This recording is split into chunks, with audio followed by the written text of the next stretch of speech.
নমস্কাৰ বন্ধুসকল, মই আপোনালোক সকলোকে আছামিজ বাস্তু চেনেললৈ স্বাগত জনাইছোঁ। বন্ধুসকল, মোৰ নাম গোবিন্দ নস্কৰ, মই এষ্ট্ৰ বাস্তু এক্সপাৰ্ট নুমেৰলজিষ্ট অৰ্জুন তান্ত্ৰিক। বন্ধুসকল, আপোনালোকৰ সুবিধাৰ্থে মই চেনেলটোত বাস্তুৰ সম্পৰ্কে, সংখ্যাতত্ত্ব সম্পৰ্কে, জ্যোতিষৰ সম্পৰ্কে, তাৰ লগতে তন্ত্ৰৰ বিভিন্ন প্ৰয়োগৰ ভিডিঅ'বিলাক ইয়াত আপলোড কৰি থাকোঁ। গতিকে যদি আপোনালোকৰ মোৰ চেনেলৰ ভিডিঅ'বিলাক চাই ভাল লাগে, অনুগ্ৰহ কৰি মোৰ চেনেলটো ছাবস্ক্ৰাইব কৰিব, ভিডিঅ'বিলাক লাইক কৰিব, কমেণ্ট কৰিব।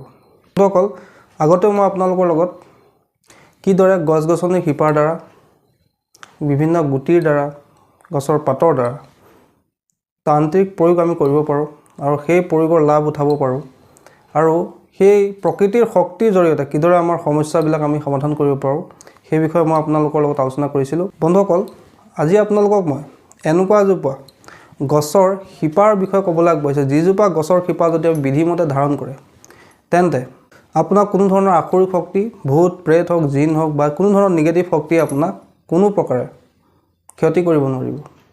তাৰ লগতে যদি আপোনাৰ পটককৈ নজৰ লাগে, কাৰোবাৰ নজৰ দোষ থাকে, তেন্তে আপুনি এই গছৰ শিপা যদি বিধিমতে ধাৰণ কৰে, তেন্তেও সেই নজৰ দোষৰ পৰা আপোনাৰ সুৰক্ষা লাভ হ'ব। বন্ধুসকল, আমি সকলোৱে জানো প্ৰকৃতিৰ শক্তি অসীম। প্ৰকৃতিত এনেকুৱা বিভিন্ন ধৰণৰ গছ লতা তৰুতৃণ পোৱা যায়, যাৰ দ্বাৰা আমি আমাৰ বিভিন্ন ঔষধ প্ৰস্তুত কৰিব পাৰোঁ। তাৰ লগতে তাৰে কিছুমান গছৰ শিপা আমি তান্ত্ৰিক কামতো ব্যৱহাৰ কৰিব পাৰোঁ। প্ৰকৃতিত শক্তিৰ অসীম ভাণ্ডাৰ লুকাই আছে, আমি কেৱল তাক প্ৰয়োগ কৰিব জানিব লাগে, আৰু আমি প্ৰকৃতিৰ শক্তিৰ জৰিয়তে আমি আমাৰ সমস্যাৰ সমাধানবিলাক আমি কৰি ল'ব পাৰোঁ। সেয়াই হৈছে বন্ধুসকল বনস্পতি তন্ত্ৰ, আৰু সেই বনস্পতি তন্ত্ৰৰে আজি এটা প্ৰয়োগৰ সম্পৰ্কে ক'বলৈ আগবাঢ়িছোঁ। এনেকুৱা এজোপা বৃক্ষৰ নাম ক'বলৈ আগবাঢ়িছোঁ, যিজোপা গছৰ শিপা যদি আপুনি ধাৰণ কৰে, বিধিমতে ধাৰণ কৰে, তেন্তে আপোনাৰ যদি ভূত প্ৰেত জিন বা যিকোনো ধৰণৰ নিগেটিভ শক্তি যদি আপোনাৰ ওপৰত ছায়া আছে, আপোনাক যদি কোনোবা আসুৰিক শক্তিয়ে আমনি কৰে, বা আপোনাৰ যদি খুব ভয় লাগে, বা আপোনাৰ খুব যদি নজৰ লাগে, তেন্তে সেইবিলাক সমস্যা আমি সেই গছৰ শিপাৰ দ্বাৰাই দূৰ কৰিব পাৰোঁ। বন্ধুসকল, সেই শক্তিশালী বৃক্ষজোপাৰ নাম হৈছে বচ গছ। আপোনালোকে বচ বৃক্ষৰ নাম নিশ্চয় শুনিছে, বচ গছ বুলি যাক কোৱা হয়। বচ গছো তিনি প্ৰকাৰমান আছে। যদি আপোনালোকে বচ গছৰ শিপা কোনোবা এটা শনিবাৰ বা মঙলবাৰ যিদিনা অমাৱস্যা পৰিব, সেইদিনা যদি আপুনি তুলি আনে, অৰ্থাৎ যিদিনা অমাৱস্যাও পৰিছে, লগতে শনিবাৰো হৈছে বা মঙলবাৰ হৈছে, এনেকুৱা এটা দিনত আপুনি সেই বচ গছৰ শিপা উঠাব লাগিব। আৰু গছৰ শিপা উঠাওঁতে মই আগতে যি গছৰ শিপা উঠোৱা নিয়মৰ সম্পৰ্কে আপোনালোক কৈছিলোঁ, সেই নিয়মখিনি পালন কৰিব লাগিব।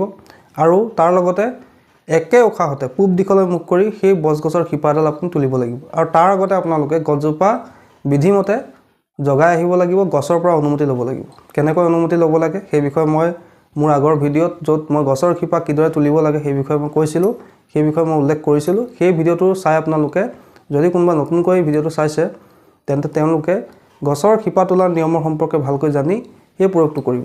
আৰু যদি আপোনালোকে বিধিমতে বচ গছৰ শিপা কোনোবা অমাৱস্যাযুক্ত শনিবাৰ বা মঙলবাৰে তুলি আনি পেলাই ভালকৈ গংগাজলেৰে ধুই, লাগে ইমান টুকুৰাই হওক, গংগাজলেৰে ধুই পেলাই আপুনি যেতিয়া যিটো মন্ত্ৰ আপোনালোকক দিম, সেই মন্ত্ৰ যদি আপোনালোকে 11 বাৰ পাঠ কৰি 11টা ফু দি সেই শিপা টুকুৰা ৰঙা ৰছীৰে বান্ধি যদি আপুনি নিজৰ পুৰুষ হ'লে সোঁ বাহুত, মহিলা হ'লে বাওঁ বাহুত ধাৰণ কৰে, বা আপুনি তাবিজত ভৰাই যদি আপুনি ধাৰণ কৰে, তেন্তে আপোনাৰ কোনো ধৰণৰ আসুৰিক শক্তি, বেয়া নজৰ বা কোনো নিগেটিভ শক্তিৰ ছায়াৰ পৰা সৰ্বদা আপুনি সুৰক্ষিত থাকিব।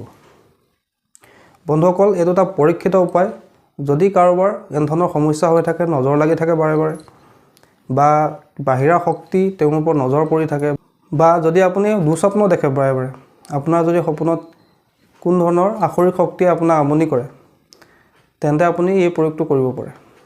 এতিয়া আমি মন্ত্ৰটো জানিলোঁ। মন্ত্ৰটো হৈছে ওম হ্ৰিং ক্লিং কংকাল কপালিনী কুটুম্বৰী আদম্বৰী ভংকাৰ ধ ধ।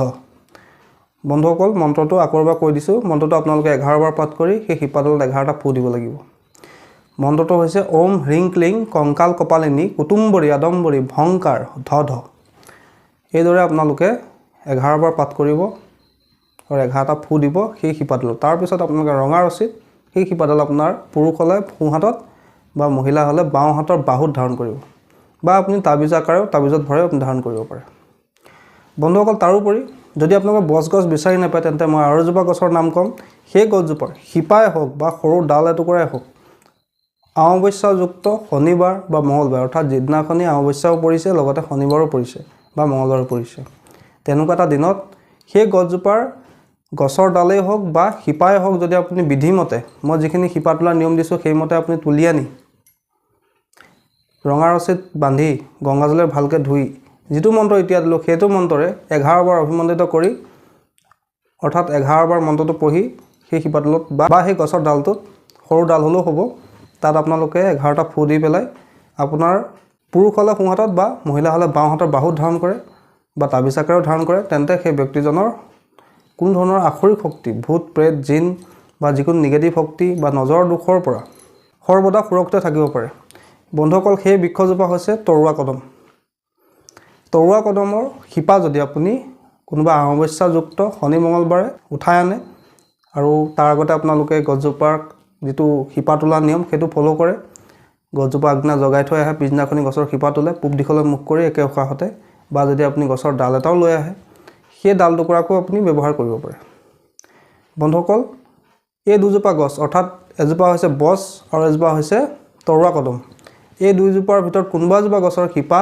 আপুনি যদি ধাৰণ কৰে বিধিমতে ধাৰণ কৰে অমাৱস্যাযুক্ত শনি মঙলবাৰে আপুনি সেই গছৰ শিপা তুলি তাক আপুনি নিজৰ কামত ব্যৱহাৰ কৰে তেন্তে আপোনাৰ বিভিন্ন আখৰিক শক্তিৰ পৰা বিভিন্ন ধৰণৰ নজৰ দোষৰ পৰা বা দুঃস্বপ্নৰ পৰা আপুনি সুৰক্ষিত থাকিব পাৰিব বন্ধুসকল এইটো এটা পৰীক্ষিত উপায় আপোনালোকৰ কাৰণে মই এইটো উপায় আগবঢ়ালোঁ যদি আপোনালোকে উপায়টো কৰি চাব খোজে তেন্তে আপোনালোকে কৰিব পাৰে বন্ধুসকল আশা কৰিছোঁ আজি আপোনালোকে গম পালে যে আখৰিক শক্তিৰ পৰা নিজকে সুৰক্ষিত ৰাখিবৰ কাৰণে বা নজৰ দোষৰ পৰা বা বিভিন্ন ধৰণৰ নিগেটিভ শক্তিৰ পৰা নিজকে সুৰক্ষিত ৰাখিবৰ কাৰণে আমি কি গছৰ শিপা ধাৰণ কৰিব পাৰোঁ বন্ধুসকল আশা কৰিছোঁ আপোনালোকৰ ভিডিঅ'টো ভাল লাগিলে যদি ভাল লাগিলে ভিডিঅ'টো লাইক কৰি দিব কমেণ্ট কৰিব আৰু মোৰ চেনেলটো ছাবস্ক্ৰাইব কৰিব ধন্যবাদ